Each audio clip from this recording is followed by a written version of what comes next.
அனைவருக்கும் வணக்கம். என்னோட சேனலை சப்ஸ்கிரைபர் பண்ணிக்கோங்க. அதாவது கார்த்திகை தீபம் சீரியலில் வந்து ஜூலை மாதம் 17ஆம் தேதி என்ன நடக்குது அப்படின்னு சொல்லிட்டு பார்க்கலாம் வாங்க. அங்கே பார்த்தீங்க அப்படின்னா கார்த்தி வந்து அவங்க அம்மா இறந்ததுனால மட்டன் சாப்பிட மாட்டாங்க. ஆனால் அவங்க சந்திரகலா பார்த்தீங்கன்னா வீட்டில் வந்து மட்டன் கிரேவி அது இதுன்னு நிறைய பண்ணி வச்சுக்கிட்டு துர்காவை வந்து பொண்ணு பார்க்க வர சொல்லியிருப்பாங்க. அவங்களுக்கு எல்லாம் மட்டன்லாம் செஞ்சு வச்சுக்கிட்டு உடனே வந்து சாப்பிட சொல்லுங்கள் அவங்க மாப்பிள்ளையை அப்படி இப்படின்னு சொல்கிறாங்க. சாப்பிட்டு இருந்துட்டு எனக்கு பசிக்கலிங்க அத்தை, அவர் தான் பசிக்கலிங்கிறார்ல, எதுக்கு கலா நீ வந்து இவ்வளோ டார்ச்சர் பண்ணுற அப்படிங்கிறாங்க. நான் ஒன்று சொல்லவா, அந்த அம்மா அபிராமி அம்மா இறந்தாங்கல்ல, அதனால தான் இவன் சாப்பிடாமல் இருக்கிறான்னு எனக்கு சந்தேகமாக இருக்குது. இவன் பேரில் அவன் அந்த வீட்டு ஆளுங்க தான் அப்படி இப்படிங்கிறாங்க. உனக்கு எதுக்கு எடுத்தாலும் மாப்பிள்ளை மேலே சந்தேகமாக தான், கொஞ்சம் கம்முன்னு பேசாமல் அமைதியாக இருக்கிறியா சந்திரகலா, எப்போ பார்த்தாலும் ஏதோ ஒன்று சொல்லிக்கிட்டே இருக்கு, அப்போ வந்து சாப்பிட சொல்லு, சாப்பிட்டா நான் ஏன் சொல்ல போகிறேன் அப்படிங்கிறாங்க. அதெல்லாம் இல்லை அப்படி இப்படின்னு சொல்லிட்டு சரி இப்போ என்ன மாப்பிள்ளை சாப்பிட்ணும் அவ்வளோதானே அப்படிங்கிறாங்க. உடனே ரேவதி இருந்துக்கிட்டு ஐயோ இந்த சித்தி வேற கம்முனே இருக்க மாட்டாங்களா, ஏதாவது ஒன்று சொல்லிக்கிட்டே இருக்கிறாங்க, இவரை மாட்டி ஒன்றுனே பார்க்குறாங்க. அம்மா செத்த துக்கத்தில் 18 நாளைக்கு இவங்க மட்டன் சாப்பிடக்கூடாது, அந்த இதை வச்சுக்கிட்டு தான் வேணுக்குனே பண்ணுறாங்கங்கிறாங்க. உடனே பெரிய மாப்பிள்ளையும் பார்த்தீங்கன்னா அவரும் அதே தான், மயில் வாகனமும் அதே தான் சொல்கிறாரு. ஐயோ இவர் வேற மட்டன் சாப்பிடக்கூடாதே, இதை பார்த்து வச்சு வேணுக்குனே பழி வாங்குறாங்கன்ட்டு ஃபோன் ஒன்று வருது. வந்தோடனே பார்த்தீங்கன்னா மாற்றி பேசிவிட்டு ஐயோ அத்தை யாருமே இதை சாப்பிடாதீங்க பல்லி விழுந்துருக்குது அப்படி இப்படின்னு சொல்கிறாங்க. உடனே இருந்துக்கிட்டு என்னது பல்லி விழுந்துருச்சாங்கிறாங்க. ஆமாம் அப்படிங்கிறாங்க. அதுக்கப்புறமா பார்த்தீங்க அப்படின்னா பல்லி விழுந்த உடனே வந்துட்டு வேணுக்குனே சொல்கிறாங்க அப்படின்னு சொல்லிட்டு இதை நான் இப்போ சாப்பிட்டு காமிக்கிறேன் பாரு அப்படின்னு சொல்லிட்டு சாப்பிட்றாங்க. சாப்பிட்ட உடனே ஒரு மாதிரி ஏதோ கலந்து வச்சுட்டாங்களோ என்னமோ தெரில, ஒரு மாதிரி இதாகி ரொம்ப வயிற்றால போகிற மாதிரி ஆயிடுது. உடனே அந்த மாப்பிள்ளை வீட்டுக்காரங்க மொத்தம் எல்லோரும் 3 பேர் சந்திரகலோட எல்லாம் ஆஸ்பத்திரியில் போய் பெட்டில் இருக்கிறாங்க. அங்கே வந்து சாமுண்டி சொல்லிட்டு அவ்வளோ தூரம் நான் சொன்னேன்ல கேட்க மாட்டேன்னு சாப்பிட்டு இப்போ இப்படி வந்து உட்காந்து அக்கா நம்ம வீட்டுக்கு போகலாங்கிறாங்க. இருந்து முதல்ல நல்லா பார்த்துட்டு அப்புறம் வீட்டுக்கு வந்து சேரு அப்படின்ட்டு கிளம்பி போயிடுறாங்க. அதுக்கப்புறமா வந்துட்டு அத்தை ஏத்த கொஞ்சமாவது நம்பிக்கை வைங்க, நான் தான் சொன்னேன்ல அப்படி இப்படின்னு சொல்லிட்டு ரெக்கவர் பண்ணி காரில் கூட்டிகிட்டு போகிறாங்க பெரிய மாப்பிள்ளை. அப்போ அங்கே துர்கா வந்து தன்னோட லவர் வந்து கார்த்தியோட ஃப்ரெண்டை வந்து இது பண்ணிட்டு இப்படி நிச்சயம்லாம் பண்ணுற அளவுக்கு பொண்ணு பார்க்க வர அளவுக்கு வந்துட்டாங்க, தயவுசெய்து நீ வந்து ஏதோ ஒன்று பண்ணு இல்லைன்னா பெரிய பிரச்சனையாயிரும் அப்படி இப்படிங்கிறாங்க. நீ ஒன்றும் கவலைப்படாத, நான் அதெல்லாம் ராஜா இருக்கார் பார்த்துக்குவார் அப்படி இப்படிங்கிறாங்க. இவன் உடனே இவங்க தோள் மேலே சாஞ்சிட்ருப்பாங்க. அப்போ வந்து சந்திரகலாவை வந்து ஆஸ்பத்திரியிலேருந்து வீட்டுக்கு கூட்டிகிட்டு போகும்போது காரில் பார்த்துருவாங்க மயில் வாங்கினேன். ஐயோ அத்தை இந்த துர்காவுக்கு இப்போ மாப்பிள்ளை பார்த்துட்ருக்குறாங்க, இதே என்னடான்னா இந்த மாதிரி பண்ணிகிட்ருக்குது, போச்சு இதை வேறு பின்னாடி வேறு இவங்க உட்காந்துருக்காங்க, பார்த்துட்டாங்கன்னா சோலி முடிச்சுதுடா சாமி அப்படின்னு சொல்லிட்டு அழுங்காமல் கார் எடுத்துகிட்டு ஓடிடுறாரு.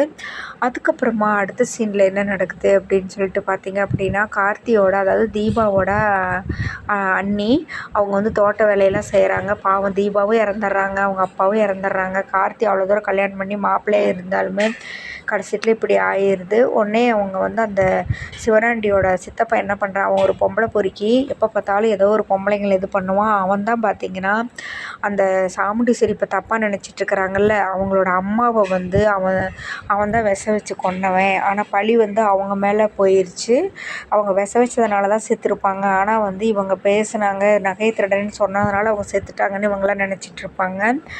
அந்த உண்மை எப்போ வெளியில் வருதுன்னு தெரியல. அதனால் அவன் எந்த பொம்பளைங்களை கண்டாலும் ஒரு மாதிரி தப்பாக நடப்பான். அப்போ வந்து கார்த்தியோட அதாவது தீபாவோட அண்ணி வந்து அங்கே தோட்ட வேலை செஞ்சிட்ருப்பாங்க. இவன் போய் அவன் கையை பிடிச்சி இழுப்பான், டே விட்றா விட்றா அப்படிம்பாங்க. உடனே அவங்க அத்தையும் வந்துடுவாங்க, அத்தைம்பாங்க. உடனே அத்தையை பிடிச்சி கீழே தள்ளி விட்ருவாங்க. உடனே பயங்கரமாக இது பண்ணிட்டு வீட்டுக்கு இழுத்துட்டு போயிடுவான், கற்றுன்னு கத்துவாங்க. அப்போ உடனே அந்த இவங்க என்ன பண்ணி பயங்கரமாக கத்துவாங்க. அப்போ கரெக்டாக வந்து கத்தி சண்டை போட்டுட்ருக்கிறப்ப கையை பிடிச்சிட்ருக்கிறப்ப கார்த்தி அங்கே வருவார், வந்து காப்பாற்றுவார். உடனே கார்த்தி இவங்க போய் கீழே விழுந்துருவான். உடனே இவங்களை பார்த்தோன்னே 2 பேருமே அதிர்ச்சி ஆவாங்க. அப்போ வந்து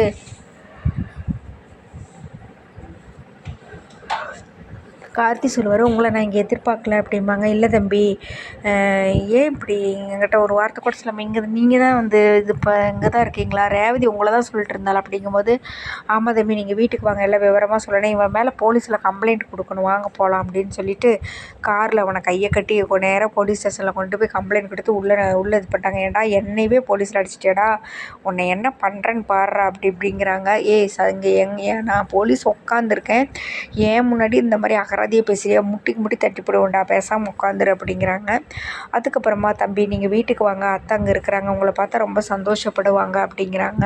சரி வாங்க போகலாம் அப்படின்னு சொல்லிட்டு கார்த்தி நேராக அங்கே போகிறாங்க. போனோடனே வாங்க மாப்பிள்ளை நல்லா இருக்கீங்களாங்க, நீங்கள் எப்படிம்மா இருக்கீங்க அப்படின்ட்டு ரேவதி வேறு யாரும் இல்லை, எனக்கு சொந்த அத்தை, மாமா பொண்ணு நான் ஒரு மாதிரி சூழ்நிலைனால திருமணம் பண்ணுற மாதிரி ஆயிடுச்சு, நீங்கள் எதுவும் என்னை தப்பாக நினச்சிக்காதீங்கம்மா அப்படிங்கிறாங்க.